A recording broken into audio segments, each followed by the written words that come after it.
ಓ, ನಮಸ್ಕಾರ. ನಿಮ್ಮ ದೇಶದ ಮೇಲೆ ಯುರೋಪಿನಿಂದ ಆಕ್ರಮಣ ಸಾಧಾರಣ 16ನೇ ಶತಮಾನದಲ್ಲಿ ಪ್ರಾರಂಭವಾಯಿತು. ಈ ಒಂದು ಆಕ್ರಮಣ ಆಗುವ ಹಿನ್ನೆಲೆಯನ್ನ ಸ್ವಲ್ಪ ನಾವು ನೋಡಿದಾಗ ಇವತ್ತಿನ ವಿಷಯಕ್ಕೆ ಒಂದು ಪೀಠಿಕೆ ರೂಪದಲ್ಲಿ ನಾವು ಪ್ರವೇಶ ಮಾಡಬಹುದು.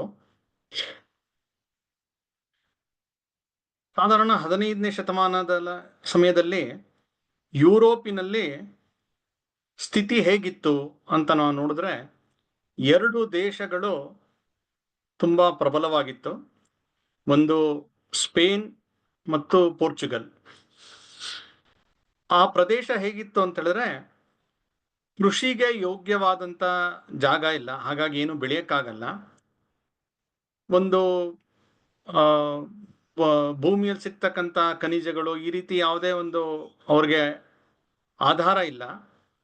ಹಾಗಾಗಿ ಸುತ್ತಮುತ್ತಲಿನ ಒಂದು ದೇಶಗಳಿಗೆ ಹೋಗಿ ಲೂಟಿ ಮಾಡ್ಕೊಂಡ್ಬರೋದೇ ಬಹುತೇಕ ಅನೇಕರ ಕಸಬಾಗಿರುತ್ತೆ. ಹಾಗಾಗಿ ಅವರು ಹಡಗುಗಳನ್ನ ಕಟ್ಟುವಂಥದ್ದು, ದೋಣಿಗಳನ್ನ ನಿರ್ಮಾಣ ಮಾಡಿ ಹೋಗುವಂಥದ್ದು ಸಮುದ್ರದಲ್ಲಿ, ಬೇರೆ ಬೇರೆ ಕಡೆ ಸಿಕ್ಕಂತ ಜಾಗದಲ್ಲಿ ಲೂಟಿ ಮಾಡ್ಕೊಂಬರೋಂಥದ್ದು, ಇದೇ ಅನೇಕರ ಕಸಬಾಗ್ಬಿಟ್ಟಿರುತ್ತೆ.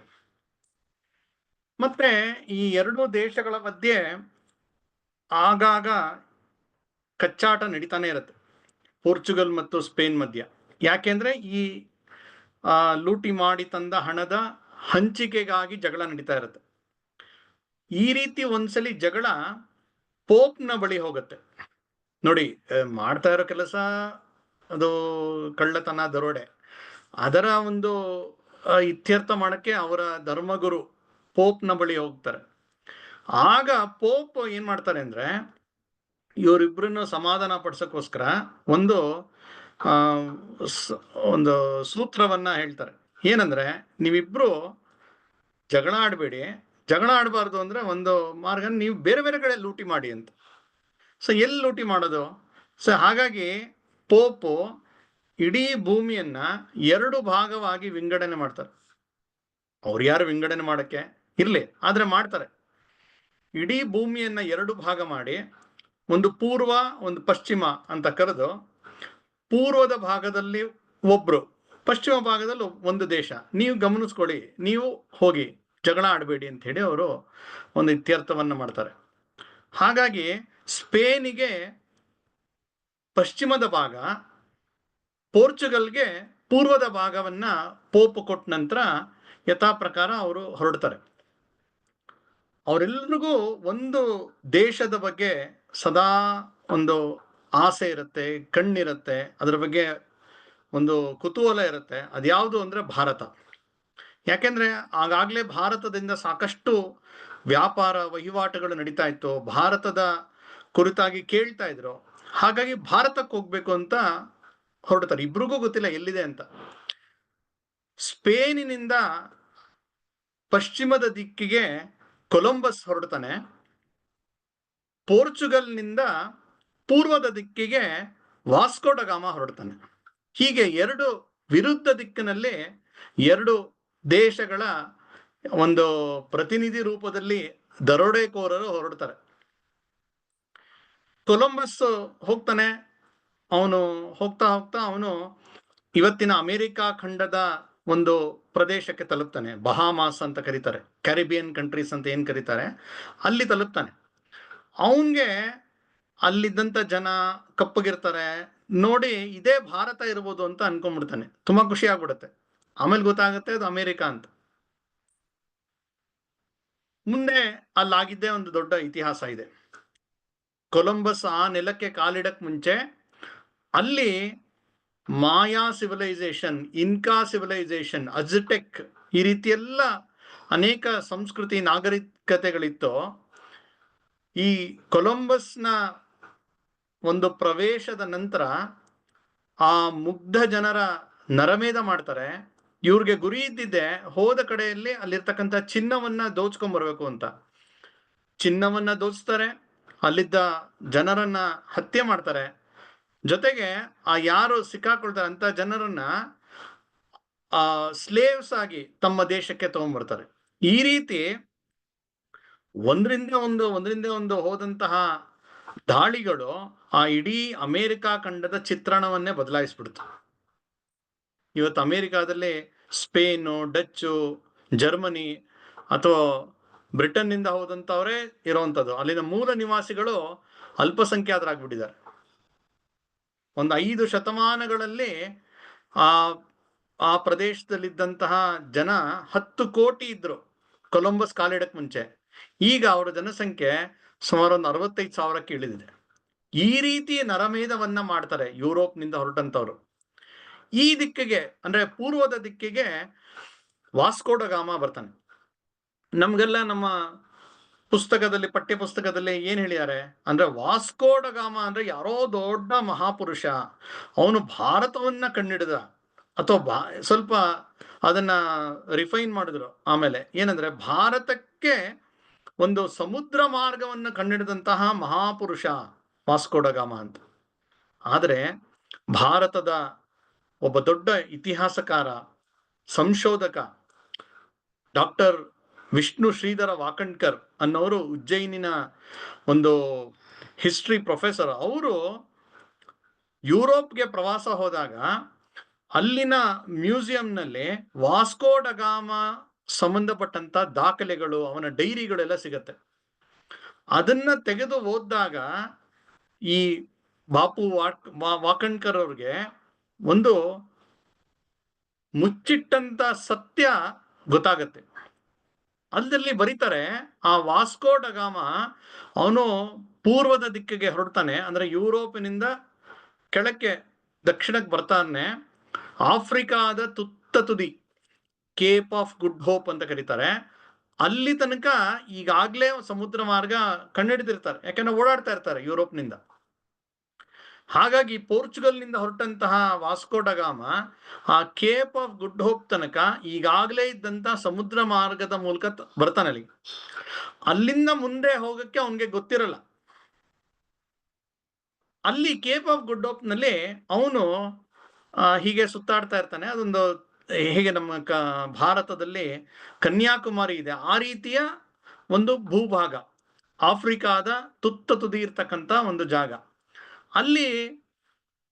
ಅಲ್ಲೊಂದು ಆಶ್ಚರ್ಯ ಕಾದಿರುತ್ತೆ ವಾಸ್ಕೋಡ ಗಾಮಗೆ. ಒಂದು ಕಡೆ ಬರ್ತಾನೆ, ನೋಡಿದ್ರೆ ಸಾವಿರಾರು ಹಡಗುಗಳು ನಿಂತಿರತ್ತಲ್ಲಿ. ಈ ಪೋರ್ಚುಗಲ್ ಈ ಯುರೋಪ್ ದೇಶದಿಂದ ಬಂದಂತವರ ತಲೆಯಲ್ಲಿ ಏನಿರುತ್ತೆ ಅಂದ್ರೆ, ಈ ಹಡಗು ಅನ್ನೋದು ನಮಗೊಬ್ರಿಗೆ ಗೊತ್ತಿದೆ, ಈ ಹಡಗು ನಿರ್ಮಾಣ ಮಾಡಿ ಸಮುದ್ರಯಾನ ಮಾಡುವ ಒಂದು ಕಲೆ ನಮ್ಮದೇ ಅನ್ನುವ ಒಂದು ಭ್ರಮೆ ಇರುತ್ತೆ. ಆದ್ರೆ ಅಲ್ಲಿ ನೋಡಿ ವಾಸ್ಕೋಡ ಗಾಮಗೆ ಆಶ್ಚರ್ಯ ಆಗತ್ತೆ. ಇದನ್ನೆಲ್ಲ ಅವನು ತನ್ನ ಡೈರಿಯಲ್ಲಿ ಬರೆದಿಟ್ಟಿಯಾನೆ. ಅದಾದ್ಮೇಲೆ ಅಲ್ಲಿ ಕೇಳ್ತಾನೆ ಜನರಿಗೆ, ಯಾರ್ದು ಇದೆಲ್ಲ ಹಡಗು ಅಂತ. ಅವ್ರು ಹೇಳ್ತಾರೆ, ಇದು ಭಾರತದಿಂದ ನಾವೆಲ್ಲ ವ್ಯಾಪಾರಕ್ಕೆ ಮಾಡಕ್ ಬಂದಿದೀವಿ ಅಂತ. ಅಂದ್ರೆ ಭಾರತದಿಂದ ಯಾವಾಗ್ಲೋ ಇಲ್ಲೆಲ್ಲ ಬರ್ತಾ ಇದ್ರು. ಆಫ್ರಿಕಾ ದಾಟಿ ಯುರೋಪ್ ತನಕ ನಮ್ಮ ವ್ಯಾಪಾರಿಗಳು ಹೋಗ್ತಾ ಇದ್ರು, ಆ ಕಡೆ ಜಪಾನ್ ತನಕ ಹೋಗ್ತಾ ಇದ್ರು. ಆ ರೀತಿ ಸಹಜವಾಗಿ ವ್ಯಾಪಾರ ಮಾಡ್ಕೊಂಡು ಬಂದಂತ ವ್ಯಾಪಾರಿಗಳ ಸಾಕಷ್ಟು ಹಡಗುಗಳನ್ನು ನೋಡ್ತಾನೆ. ಅವ್ರಿಗೆ ಒಬ್ಬ ವ್ಯಕ್ತಿ ಕೇಳ್ತಾನೆ, ನಾನು ಭಾರತಕ್ಕೆ ಹೋಗ್ಬೇಕು, ನನಗೆ ದಾರಿ ತೋರಿಸ್ತೀರಾ ಅಂತ. ಆಗ ಗುಜರಾತಿನ ಮೂಲದ ಒಬ್ಬ ವ್ಯಾಪಾರಿ ಚಂದನ್ ಅನ್ನೋನು ವಾಸ್ಕೋಡ ಗಾಮಗೆ ಭಾರತದ ಒಂದು ಮಾರ್ಗವನ್ನ ತೋರಿಸ್ತಾನೆ. ನಮ್ಮ ಹಿಂದೆನೆ ಬನ್ನಿ ಅಂತೇಳಿ ಸಾಕಷ್ಟು ದೂರ ಕರ್ಕೊಂಡ್ಬಂದು ಭಾರತದ ತನಕ ಬಿಡ್ತಾನೆ. ಅಂದ್ರೆ ವಾಸ್ಕೋಡ ಗಾಮ ಭಾರತಕ್ಕೆ ಬಂದಿದ್ದು ಭಾರತೀಯ ಒಬ್ಬ ವ್ಯಾಪಾರಿಯ ಸಹಕಾರದಿಂದಲೇ. ಇರ್ಲಿ, 1498ನೇ ಇಸ್ವಿಯಲ್ಲಿ ಪೋರ್ಚುಗಲ್ ದೇಶದಿಂದ ಬಂದಂತಹ ವಾಸ್ಕೋಡ ಗಾಮ ಕಲ್ಲಿಕೋಟೆ, ಇವತ್ತಿನ ಏನು ಕ್ಯಾಲಿಕಟ್, ಕೋಝಿಕೋಡ್ ಅಂತ ಕರೀತಾರೆ, ಅಲ್ಲಿಗೆ ಬಂದು ಕೇರಳದ ಆ ಸಮುದ್ರ ತೀರದ ಆ ಪ್ರದೇಶಕ್ಕೆ ಬರ್ತಾನೆ. ಅಲ್ಲಿ ಬಂದಂತ ಈ ವ್ಯಕ್ತಿ ಅಲ್ಲಿನ ರಾಜ ಜಮೂರಿನ್ ಅಂತ ಹೇಳಿ ಕರೀತಾರೆ, ಸಮುದ್ರಿನ್ ಅಂತ ಶಬ್ದದ ಒಂದು ಅಪಭ್ರಂಶ ಅದು. ಆ ರಾಜನ ಆಶ್ರಯವನ್ನ ಕೇಳ್ತಾನೆ. ನಾನ್ ನಿಮ್ಮ ಅತಿಥಿಯಾಗಿ ಬಂದಿದ್ದೀನಿ ಅಂತ ಹೇಳ್ತಾನೆ. ನಮ್ಮ ದೇಶದಲ್ಲಿ ಅತಿಥಿ ಬಂದ್ರೆ ಅವ್ರಿಗೆ ಏನೋ ಎಲ್ಲ ಒಂದು ಸತ್ಕಾರ ಕೊಡ್ತಾರೆ, ಅವನು ಉಳ್ಕೊಳಕ್ ಅವಕಾಶ ಕೊಡ್ತಾರೆ. ಆ ರೀತಿ ಈ ವಾಸ್ಕೋ ಡ ಗಾಮಗೆ ಉಳ್ಕೊಳಕ್ ಎಲ್ಲಾ ವ್ಯವಸ್ಥೆಯನ್ನ ಆ ರಾಜ ಮಾಡ್ತಾನೆ. ಆ ವಾಸ್ಕೋ ಡ ಗಾಮ ಎಂತ ಒಬ್ಬ ಧೂರ್ತ ಇದ್ದ ಅಂತ ಹೇಳಿದ್ರೆ, ಕೆಲವೇ ಸಮಯದಲ್ಲಿ ಆ ಆಶ್ರಯ ಕೊಟ್ಟಂತ ರಾಜನನ್ನೇ ವಿಷ ಹಾಕಿ ಸಾಯಿಸ್ಬಿಡ್ತಾನೆ. ಆ ಇಡೀ ಕ್ಯಾಲಿಕಟ್ ಅವ್ರ ವಶ ಆಗ್ಬಿಡುತ್ತೆ. ಅವರೇ ದಾಖಲೆ ಮಾಡ್ತಾರೆ, ಸುಮಾರು 8 ಹಡಗುಗಳಲ್ಲಿ ಇಲ್ಲಿಂದ ಸಂಪತ್ತನ್ನ ದೋಚ್ಕೊಂಡು ಹೋಗ್ತಾರೆ. ಮತ್ತೆ 2ನೇ ಸಲ ಬರ್ತಾನೆ ವಾಸ್ಕೋ ಡ ಗಾಮ. ಸುಮಾರು 12 ಹಡಗುಗಳಲ್ಲಿ ಇಲ್ಲಿಂದ ಸಂಪತ್ತನ್ನ ದೋಚ್ಕೊಂಡು ಹೋಗ್ತಾನೆ. ಮತ್ 3ನೇ ಬಾರಿ ಬರ್ತಾನೆ, 20 ಹಡಗುಗಳಲ್ಲಿ ಅವನು ತಗೊಂಡೋಗ್ತಾನೆ, ಮತ್ತೆ ವಾಪಸ್ ಬರಲ್ಲ.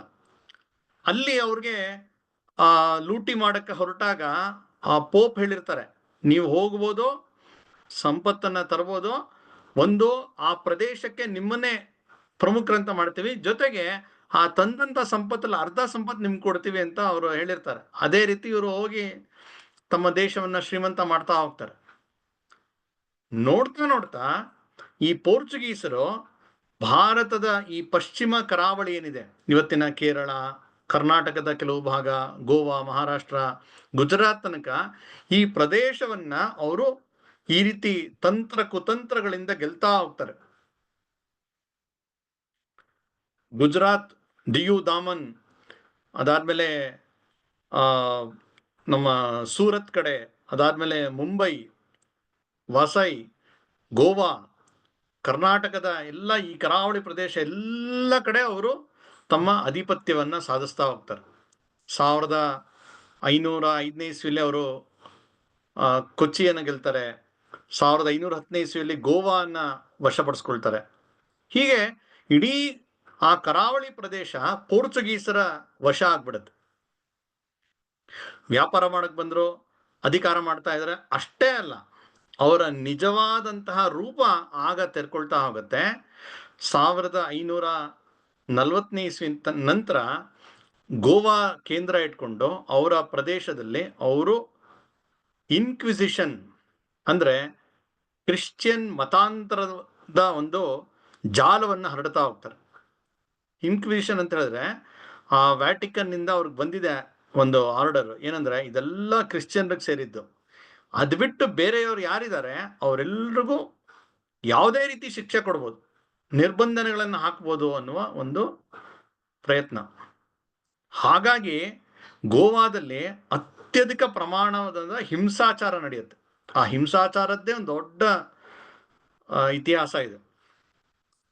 ನೋಡಿ, ಇವತ್ತು ಅನೇಕರು ಹೇಳ್ತಾರೆ ಭಾಷೆ ಮುಖ್ಯ ಅಲ್ಲ, ಭಾಷೆ ಇರೋದು ಬರೀ ಸಂವಹನಕ್ಕೆ, ಕನ್ನಡವೇ ಯಾಕೆ ಕಲಿಬೇಕು, ನಮ್ಮ ಭಾಷೆಯೇ ಯಾತಕ್ಕೆ ಬೇಕು ಅಂತೆಲ್ಲ ಕೆಲವರೆಲ್ಲ ವಾದ ಮಾಡ್ತಾರೆ. ನೋಡಿ, ಪೋರ್ಚುಗೀಸರು ಗೋವಾದಲ್ಲಿ ಅವರು ಅಲ್ಲಿನ ಎಲ್ಲಾ ಸ್ಥಳೀಯ ಭಾಷೆಗಳನ್ನ ಅವರು ಬ್ಯಾನ್ ಮಾಡ್ತಾರೆ. ಕೊಂಕಣಿ ಮಾತಾಡೋ ಹಾಗಿಲ್ಲ, ಮರಾಠಿ ಮಾತಾಡೋ ಹಾಗಿಲ್ಲ, ಕನ್ನಡ ಮಾತಾಡೋ ಹಾಗಿಲ್ಲ, ಸಂಸ್ಕೃತನೂ ಇಲ್ಲ, ಹಿಂದಿ ಅಥವಾ ಅರೇಬಿಕ್ ಮಾತಾಡ್ತಾ ಇರ್ತಾರೆ, ಅದನ್ನೂ ಇಲ್ಲ. ಮತ್ತೆ ಆ ಬೇರೆ ಭಾಷೆಗಳಲ್ಲಿ, ಭಾರತೀಯ ಭಾಷೆಗಳಲ್ಲಿ ಇದ್ದಂತ ಪುಸ್ತಕಗಳನ್ನ ಬ್ಯಾನ್ ಮಾಡ್ತಾರೆ. ಸರ್ಕಾರಿ ಕೆಲಸದಲ್ಲಿ ಯಾರ್ಯಾರು ಹಿಂದೂಗಳಿದ್ರೋ ತಕ್ಷಣ ಅವರೆಲ್ಲರೂ ಕೆಲಸದಿಂದ ಕಿತ್ತಾಕ್ಬಿಡ್ತಾರೆ. ಒಂದು, ನೀವು ಕ್ರಿಶ್ಚಿಯನ್ ಆಗಿ, ಇಲ್ಲ ಅಂದ್ರೆ ನೀವು ಕೆಲಸ ಇಲ್ಲ ಅಂತ ಮನೆ ಕಳಿಸ್ತಾರೆ. ಈ ರೀತಿ ಬಲವಂತದ ಮತಾಂತರ ಮಾಡ್ತಾ ಹೋಗ್ತಾರೆ. ಇದಕ್ಕಾಗಿ ಅಲ್ಲಿಂದ ಸೇಂಟ್ ಫ್ರಾನ್ಸಿಸ್ ಅನ್ಬಿಟ್ಟು ಅವನು ಪಾದ್ರಿ ಇದೇ ಕಾರಣಕ್ಕೋಸ್ಕರ ಬರ್ತಾನೆ. ಯಾರು ಮತಾಂತರ ಒಪ್ಪಲ್ಲ ಅಂತವ್ರಿಗೆ ಹಿಂಸೆ ಕೊಡ್ತಾ ಹೋಗ್ತಾರೆ. ಅವರ ಉಗುರುಗಳನ್ನ, ಈ ನಾವು ನೇಲ್ ಕಟ್ಟರಲ್ಲಿ ಕಟ್ ಮಾಡೋ ರೀತಿಯಲ್ಲ, ಇಡೀ ಉಗುರನ್ನ ಕಿತ್ತಾಕ್ತಾರೆ, ಕಣ್ಣುಗಳನ್ನ ಕಿತ್ತಾಕ್ತಾರೆ. ಇದೆಲ್ಲ ಅವ್ರ ದಾಖಲೆಯಲ್ಲೇ ಅದೆಲ್ಲ ಸಿಕ್ಕಿದೆ. ಇವತ್ತು ಕಾಯ್ತಾ ಇರತಕ್ಕಂತ ಬಾಣ್ಲೆಯಲ್ಲಿ ಹಾಕಿ ಹಿಂದೂಗಳನ್ನ ಕೊಂದಿದ್ದಾರೆ. ಹಾಗಾಗಿ ದೊಡ್ಡ ಪ್ರಮಾಣದಲ್ಲಿ ಮತಾಂತರ ಆಗತ್ತೆ. ಒಂದಷ್ಟು ಜನ ತಮ್ಮ ನಂಬಿಕೆ ಉಳಿಸ್ಕೊಳ್ಳೋಕ್ಕೋಸ್ಕರ ಬರ್ತಾರೆ. ಆ ರೀತಿ ಗೋವಾದಲ್ಲಿ ಏನ್ ನಡೀತೋ ಆ ರೀತಿ ಎಲ್ಲೆಲ್ಲಿ ಪೋರ್ಚುಗೀಸರ ಒಂದು ಆಧಿಪತ್ಯ ಇತ್ತು ನಡೀತಾ ಹೋಗುತ್ತೆ. ಅವರು ವಿಶೇಷವಾಗಿ ಕರಾವಳಿ ಪ್ರದೇಶದಲ್ಲಿ ಅವರು ತಮ್ಮ ಹಿಡಿತವನ್ನು ಸಾಧಿಸ್ತಾರೆ. ಎಷ್ಟು ಮಟ್ಟಿಗೆ ಅಂತ ಹೇಳಿದ್ರೆ, ಅವರು ಆ ದಿಕ್ಕಿನಲ್ಲಿ, ಆ ಸಮುದ್ರದಲ್ಲಿ ಯಾವುದೇ ಹಡಗು ಓಡಾಡಿದ್ರೆ ಕರ್ತಾಸ್ ಅಂದ್ರೆ ಒಂದು ಪರ್ಮಿಟ್ ತಗೊಳ್ಬೇಕು, ಇಲ್ಲ ಅಂದ್ರೆ ಅದನ್ನ ಬೆಂಕಿ ಹಾಕ್ಬಿಡ್ತಾ ಇರ್ತಾರೆ. ಸುಟ್ಟು ಬಿಡ್ತಾ ಇರ್ತಾರೆ ಹಡಗನ್ನ. ಆ ರೀತಿ ನಿಯಮ ತರ್ತಾರೆ.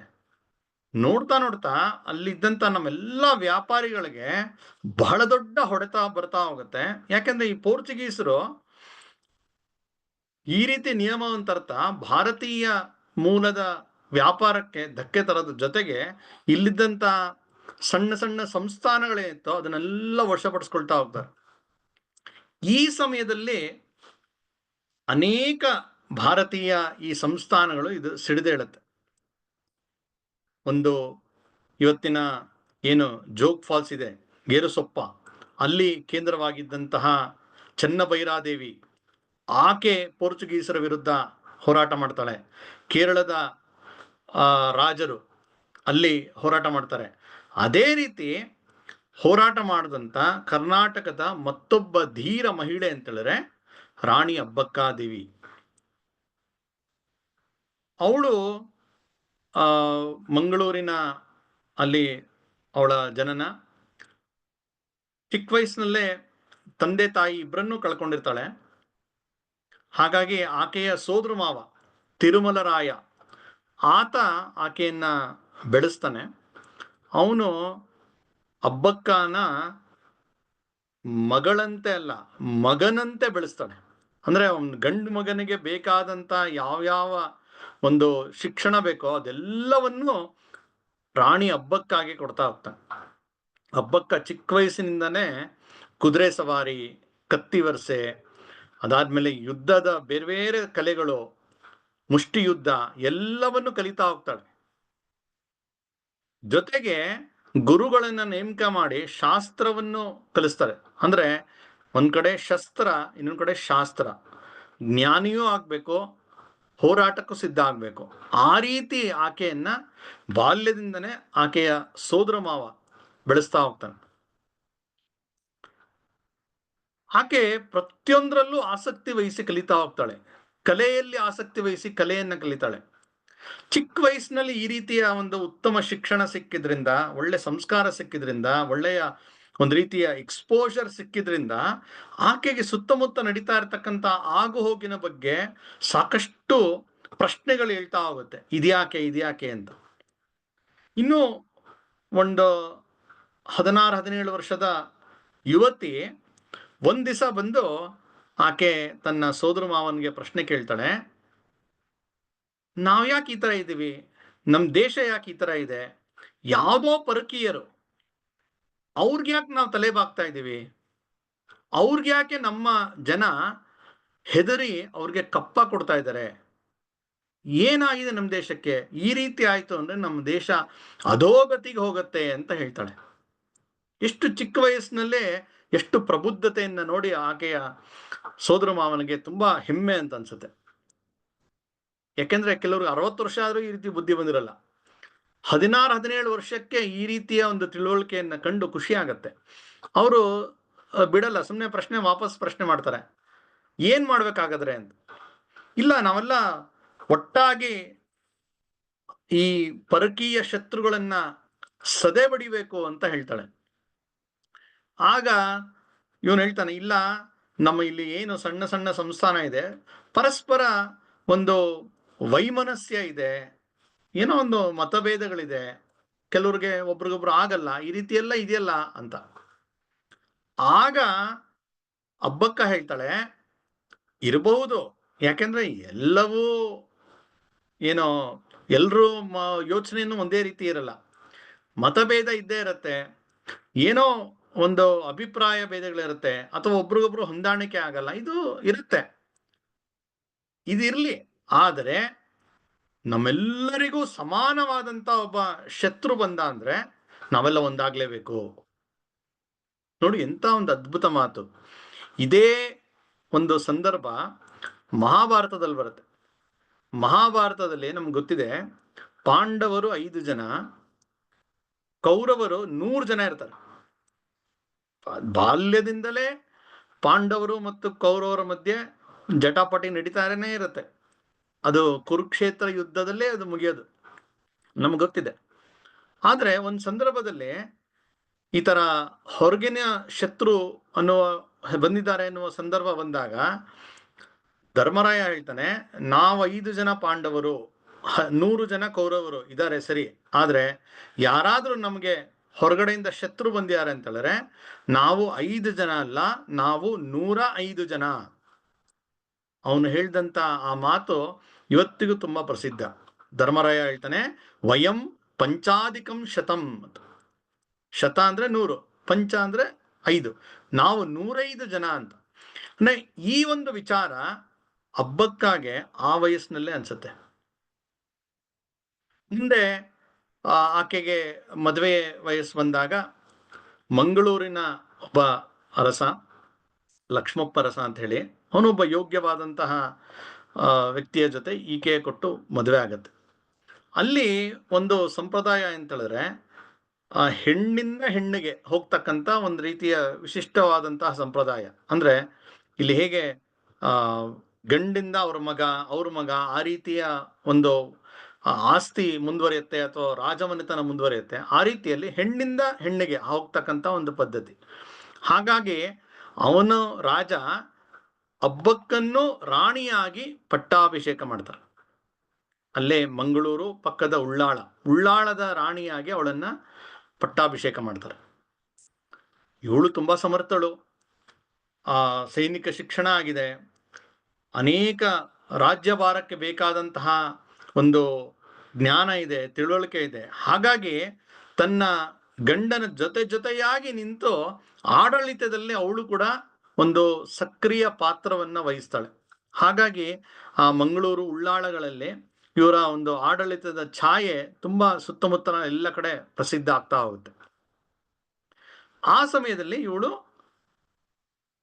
ಪೋರ್ಚುಗೀಸರಿಗೆ ನಾವು ಕಪ್ಪವನ್ನ ಕೊಡುವುದಿಲ್ಲ ಅಂತ ಹೇಳಿ ಅವಳು ಅತ್ಯಂತ ಕಟುವಾದ ಒಂದು ನಿರ್ಣಯವನ್ನ ಮಾಡಿ ಅವಳು ಹೇಳ್ತಾಳೆ.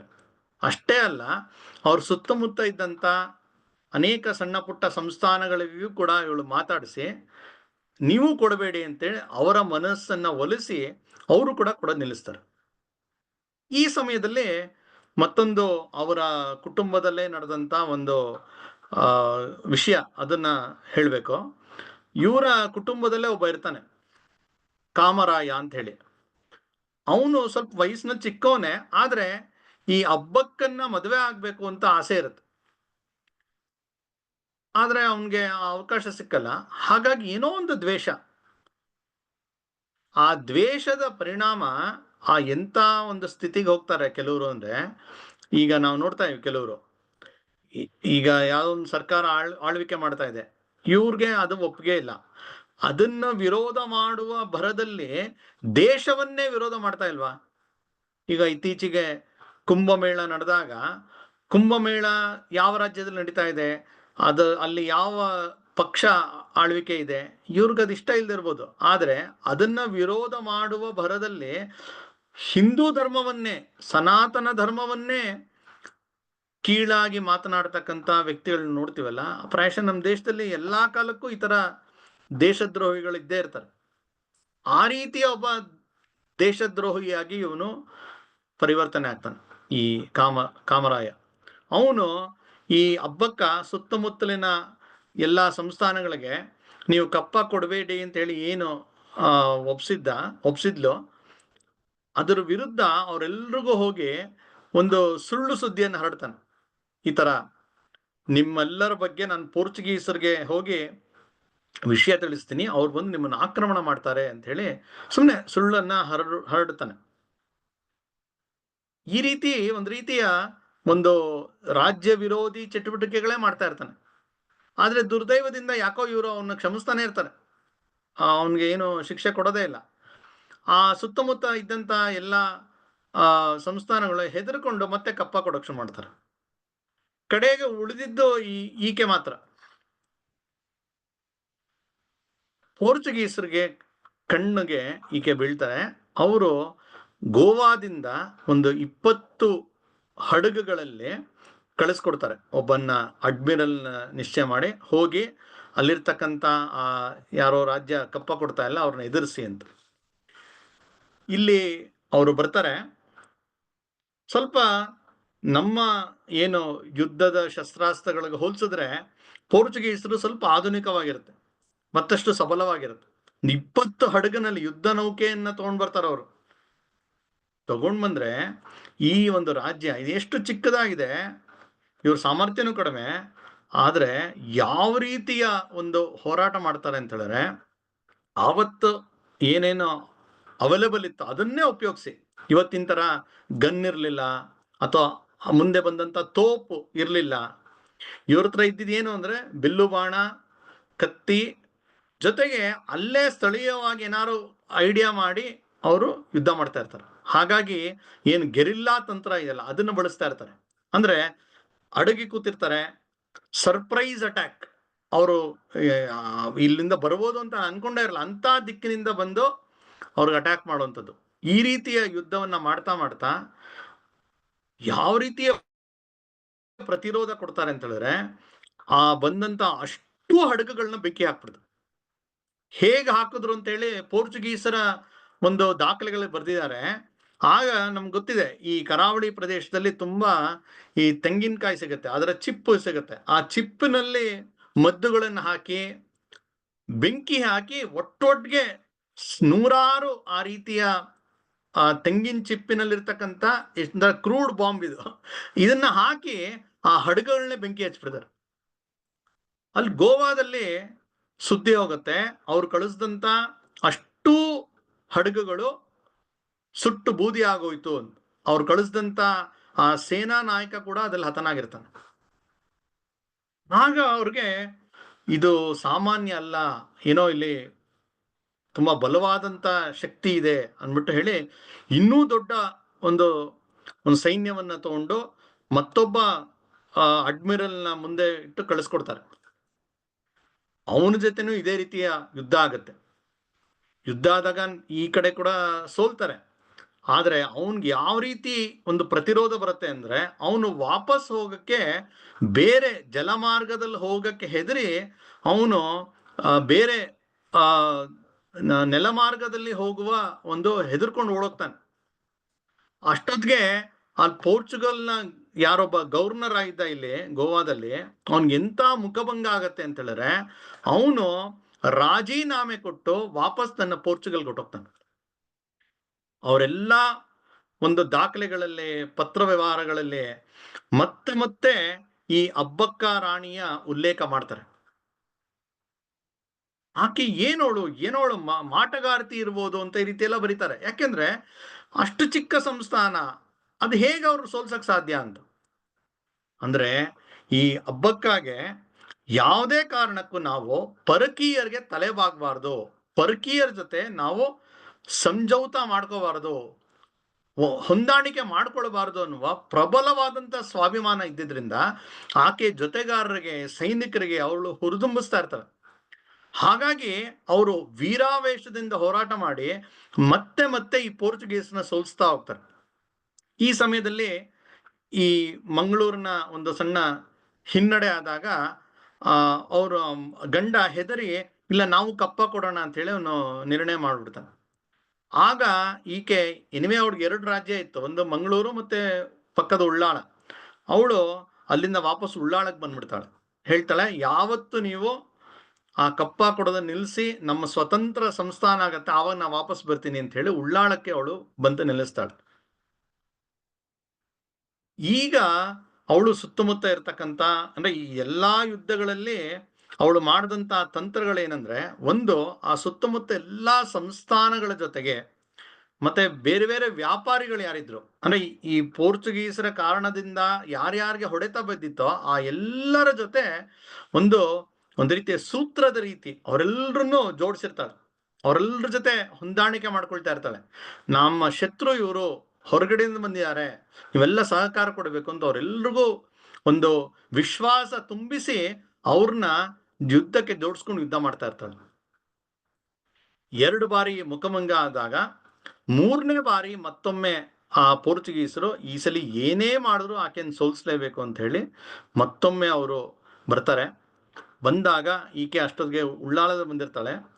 ಇವ್ರಿಗೆ ಸೈನ್ಯ ಸಂಖ್ಯೆ ಕಡಿಮೆ, ಆದರೆ ನಿರ್ಭಯವಾಗಿ ಎದುರಿಸ್ತಕ್ಕಂಥ ಒಂದು ಸ್ವಭಾವ. ಹಾಗಾಗಿ ಆ ಒಂದು ಯುದ್ಧ ಮಾಡ್ತಾ ಹೋಗ್ತಾರೆ. ಇವಳನ್ನ ಅವರು ಅಟ್ಯಾಕ್ ಮಾಡ್ತಾ ಮಾಡ್ತಾ ಆ ಅರಮನೆ ಕಬ್ಜಾ ಮಾಡಕ್ ಬರ್ತಾರೆ. ಅಷ್ಟೊತ್ತಿಗೆ ಅವಳು ಉಪಾಯದಿಂದ ಆ ಅರಮನೆಯಿಂದ ತಪ್ಸ್ಕೊಂಡು ಹೊರಡೋಗ್ತಾಳೆ. ಇವರು ಪೋರ್ಚುಗೀಸರು ಅವಳಿದ್ದಂಥ ಆ ಕೋಟೆ ಅರಮನೆಯನ್ನ ಅವರು ವಶಕ್ಕೆ ತಗೊಂಡ್ಬಿಡ್ತಾರೆ. ಖುಷಿಯಾಗ್ಬಿಡ್ತು ಅವ್ರಿಗೆ, ಹಬ್ಬಕ್ಕನ ಕತೆ ಮುಗೀತು.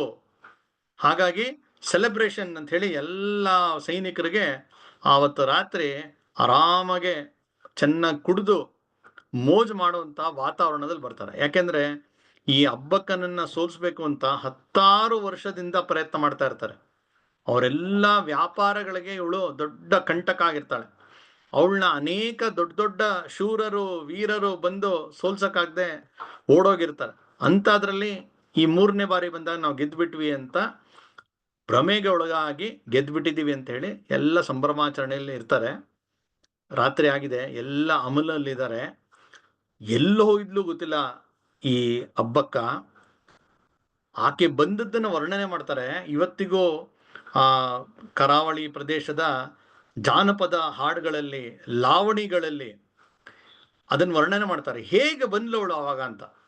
ಒಂದು ಬಿಳಿ ಕುದುರೆ ಮೇಲೆ, ನಾವು ಝಾನ್ಸಿ ರಾಣಿಯ ಕತೆ ಕೇಳ್ತೀವಲ್ಲ, ಅಕ್ಷರಶಃ ಅದೇ ರೀತಿಯೇ ಬಿಳಿ ಕುದುರೆ ಮೇಲೆ ಅವಳು ಕೂತಿದ್ದಾಳೆ. 2 ಕೈನಲ್ಲಿ ಖಡ್ಗ ಇಟ್ಕೊಂಡು ಜೋರಾಗೆ ಘೋಷಣೆ ಆಗ್ತಾ ಅವಳು ಬಂದಾಗ ಆ ದೃಶ್ಯವನ್ನ ನೋಡೇ ಅನೇಕರು ಹೆದರ್ಬಿಟ್ರು.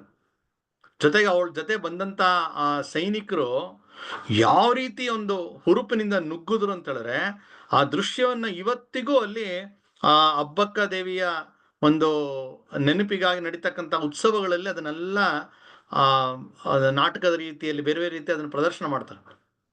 ಆ ರೀತಿ ಅತ್ಯಂತ ರಭಸದಿಂದ ಅವಳು ನುಗ್ತಾಳೆ. ಆ ನುಗ್ಗಿದ್ದ ರಭಸಕ್ಕೆ ಸಿಕ್ಕವ್ರನ್ನೆಲ್ಲ ಇವರು ಕೊಚ್ಚಾಕ್ತಾ ಹೋಗ್ತಾರೆ. ಎಷ್ಟು ಮಟ್ಟಿಗೆ ಅಂತ ಹೇಳಿದ್ರೆ ಅರ್ಧದಷ್ಟು ಪೋರ್ಚುಗೀಸರ ಸೈನ್ಯ ನಿರ್ನಾಮ ಆಗತ್ತೆ. ಅಷ್ಟೇ ಅಲ್ಲ, ಅದರ ನೇತೃತ್ವ ವಹಿಸಿದಂತ ಪೋರ್ಚುಗೀಸ್ ಅಧಿಕಾರಿ ಅವನ ಹೆಣ ಯಾವುದೋ ಒಂದು ಮೋರಿಲ್ ಸಿಗತ್ತಂತೆ ಮುಂದೆ. ಆದ್ರೆ ಇವ್ರ ಸಂಖ್ಯೆ ಕಡಿಮೆ ಇತ್ತು. ಇವಳು ಹೋರಾಟ ಮಾಡ್ತಾ ಮಾಡ್ತಾ ಇವರು ಸೈನಿಕರೆಲ್ಲ ಅವ್ರು ಹತರಾಗ್ತಾ ಹೋಗ್ತಾರೆ. ಆದ್ರೆ ಇವಳು ಮಾತ್ರ ತಲೆಬಾಗಲ್ಲ. ಇವಳು ಪೂರ್ತಿ ಮೈ ಜರ್ಜರಿತ ಆಗ್ಬಿಟ್ಟಿದೆ, ರಕ್ತ ಸಿಕ್ತ ಆಗ್ಬಿಟ್ಟಿದೆ. ಅವಳು ಬಿದ್ದೋಗ್ತಾಳೆ. ಬಿದ್ದಾಗ ಕೂಡ ಆ ಉಳಿದ ಸೈನಿಕರು ಕೆಲವರು ಹೆದರಿ ಹೋಗ್ಬೇಕು ಅಂತ ವಾಪಸ್ ಹೊರಟಾಗ ಇವಳು ಕಿರ್ಚಿ ಹೇಳ್ತಾ ಇಲ್ಲಂತೆ, ಯಾವುದೇ ಕಾರಣಕ್ಕೂ ಇವ್ರಿಗೆ ಬೆನ್ ತೋರಿಸ್ಬೇಡಿ, ಈ ಪರಕೀಯರು, ಇವ್ರನ್ನ ನಾಶ ಮಾಡಬೇಕು ನಾವು ಅಂತ. ಅಂದ್ರೆ ನೇನು ಸಾಯುವ ಕ್ಷಣ ಬಂದ್ಬಿಟ್ಟಿದೆ. ಅಲ್ಲೂ ಕೂಡ ಅವಳ ಸ್ಫೂರ್ತಿ ಮಾತ್ರ ಕಡಿಮೆ ಆಗಿಲ್ಲ, ಅವಳ ಸ್ವಾಭಿಮಾನ ಮಾತ್ರ ಯಾವುದೇ ಕಾರಣಕ್ಕೂ ಕಡಿಮೆ ಆಗಿಲ್ಲ.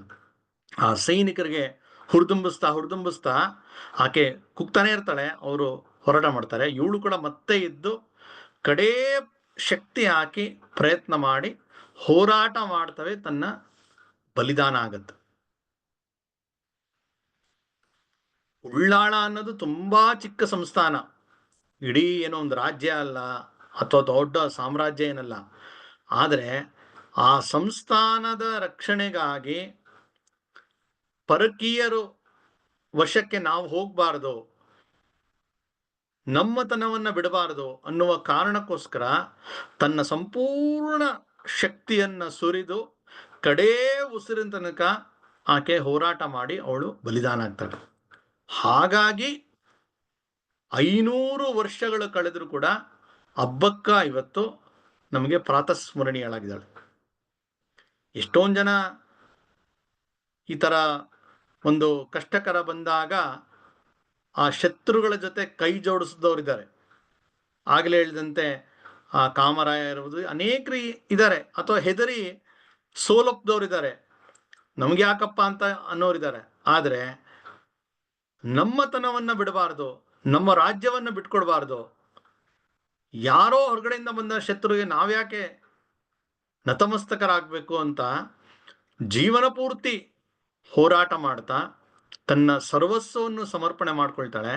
ಹಾಗಾಗಿ ಇವತ್ತಿಗೂ ಹಬ್ಬಕ್ಕಾದ ಬಗ್ಗೆ ಎಲ್ಲ ಲಾವಣಿಗಳಲ್ಲಿ ಅಥವಾ ಆಕೆ ವರ್ಣನೆ ಮಾಡ್ತಾ ಅವಳನ್ನ ಅಭಯ ರಾಣಿ ಅಂತ ಶಬ್ದವನ್ನ ಬಳಸ್ತಾರೆ. ಆ ಬಿರುದನ್ನ ಕೊಟ್ಟಿದ್ದಾರೆ. ಅಭಯ ಅಂದ್ರೆ ಭಯ ರಾಹಿತ್ಯ, ಭಯ ಇಲ್ಲದೆ ಇರುವಂಥದ್ದು. ಇಡೀ ನಮ್ಮ ಶಾಸ್ತ್ರಗಳಲ್ಲಿ ಹೇಳೋದು ಅದೇ ವಿಷಯ ಅಲ್ವಾ. ಭಯವನ್ನ ಬಿಡಬೇಕು. ಅಬೀಹಿ ಅನ್ನೋ ಶಬ್ದ ವಿವೇಕಾನಂದರಿಗೆ ತುಂಬಾ ಇಷ್ಟ. ಅವರು ವಿವೇಕಾನಂದರು ಒಂದ್ ಕಡೆ ಹೇಳ್ತಾರೆ, ತುಂಬಾ ಚೆನ್ನಾಗಿ ಹೇಳ್ತಾರೆ, there is a word coming out from Upanishad. ಅವ್ರು ವಿವೇಕಾನಂದ ಶಬ್ದದಲ್ಲೇ ಹೇಳಬೇಕು ಅಂದ್ರೆ ಅವ್ರು ಹೇಳ್ತಾರೆ, there is a word coming out of Upanishad like a bomb shell and bursting upon the ignorant masses. ಒಂದು ಶಬ್ದ ಇದೆ, ಅದು ಬಾಂಬ್ ರೀತಿ ಉಪನಿಷತ್ತಿನಿಂದ ಬರ್ತಾ ಇದೆ. ಆ ಬಂದು ಆ ಅಜ್ಞಾನಿ ಅಥವಾ ಸಾಮಾನ್ಯ ಜನ ಯಾರಿದ್ದಾರೆ ಅವ್ರ ಮೇಲೆ ಬಾಂಬ್ ರೀತಿ ಅದು ಸಿಡಿದು ಆ ಬೆಳಕನ್ನ ಚೆಲ್ತಾ ಇದೆ. ಏನು ಆ ಬಾಂಬ್ ಅಂತ ಹೇಳಿದ್ರೆ ಅವ್ರು ಹೇಳ್ತಾರೆ ಫಿಯರ್ಲೆಸ್ನೆಸ್, ಅಬೀಹಿ. ಇದನ್ನ ನಾವು ಸಂಪಾದನೆ ಮಾಡಬೇಕು ಅಂತ ವಿವೇಕಾನಂದ ಹೇಳ್ತಾ ಇರ್ತಾರೆ. ಅಬ್ಬಕ್ಕ ದೇವಿ, ರಾಣಿ ಅಬ್ಬಕ್ಕ ಚೌಟ, ಚೌಟ ಅಂದ್ರೆ ಆ ಒಂದು ಮನೆತನ ಆಳ್ವಿಕೆ ಮಾಡದಂತ. ಈ ರೀತಿಯ ಒಂದು ನಿರ್ಭಯತೆಗೆ ಒಂದು ಉದಾಹರಣೆ ಆಗ್ತದೆ. ಇವಳ ಹೋರಾಟ, ಅದರ ಕೀರ್ತಿ ಎಲ್ಲಿ ತನಕ ತಲುಪ್ತು ಅಂದ್ರೆ, ಯಾಕಂದ್ರೆ ಪೋರ್ಚುಗೀಸರ ಸೋಲು ಮೇಲಿಂದ ಮೇಲೆಗೆ ಆಗ್ತಾ ಇದ್ದಾಗ ಅದರ ಸುದ್ದಿ ಪರ್ಷಿಯಾಗೆ ತಲುಪತ್ತೆ. ಪರ್ಷಿಯಾದ ರಾಜನ ಬಳಿ ಈ ತರ ಉಳ್ಳಾಳದಲ್ಲಿ ಒಬ್ಳು ಅಬ್ಬಕ್ಕ ಅನ್ನೋಳು ಈ ರೀತಿ ಹೋರಾಟ ಮಾಡ್ತಾ ಇದ್ದಾಳೆ ಅನ್ನುವ ಒಂದು ಸುದ್ದಿ ತಲುಪತ್ತೆ. ಆಗ ಅಲ್ಲಿಗೆ ಬಂದಂತ ಒಬ್ಬ ಇಟಾಲಿಯನ್ ಯಾತ್ರಿಕ, ಅವನ್ಗೆ ಇವಳನ್ನ ನೋಡ್ಲೇಬೇಕು ಅಂತ ಆಸೆ ಆಗಿ ಅಲ್ಲಿಂದ ಭಾರತಕ್ಕೆ ಬರ್ತಾನೆ, ಬಂದು ಇವಳನ್ನ ಭೇಟಿ ಮಾಡ್ತಾನೆ. ಅವನು ಇವಳ ಬಗ್ಗೆ ಬರೆದಿದ್ದಾನೆ, ಇವಳ ಸಂದರ್ಶನ ಕೂಡ ಮಾಡಿದಾನೆ. ಅಂದ್ರೆ ಪೋರ್ಚುಗೀಸರ ಒಂದು ಪತ್ರ ವ್ಯವಹಾರಗಳಲ್ಲಿ, ಅವರ ದಾಖಲೆಗಳಲ್ಲಿ, ಅಥವಾ ಆಗ ಬಂದಂತ ಯಾತ್ರಿಕರು ಅಥವಾ ಚರಿತ್ರಕಾರರು ಮತ್ತೆ ಲಾವಣಿಗಳು, ಜಾನಪದ ಮಾತುಗಳು, ಎಲ್ಲದರಲ್ಲಿ ಅವಳ ಈ ಒಂದು ಹೋರಾಟದ ಕತೆ ಇವತ್ತಿಗೂ ಜೀವಂತವಾಗಿದೆ. ಅವಳು ಬದುಕಿದ್ದ ಎಷ್ಟು ವರ್ಷ? ತುಂಬಾ ಕಡಿಮೆ. ಅವಳ ರಾಜ್ಯ ಎಷ್ಟು ದೊಡ್ಡದು? ತುಂಬಾ ಏನು ದೊಡ್ಡದಲ್ಲ. ಆದ್ರೆ ಯಾವ ರೀತಿ ಬದುಕಿದ್ಲು, ಯಾವುದಕ್ಕೋಸ್ಕರ ಬದುಕಲ್ಲು ಅನ್ನುವ ಕಾರಣಕ್ಕೋಸ್ಕರ ಅದು ಅಷ್ಟು ಪ್ರಚಲಿತ ಆಗತ್ತೆ.